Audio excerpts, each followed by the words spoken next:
800 il hükümeti var. 800 il bundan qabağın evidir. İrsidən qalıb, ata-babadan qalıb bizə.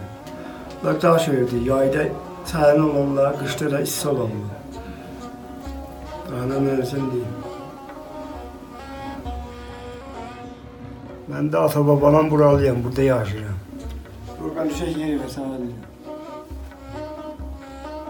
Burada mətbəxdir. Burada başmasına deyərimiz.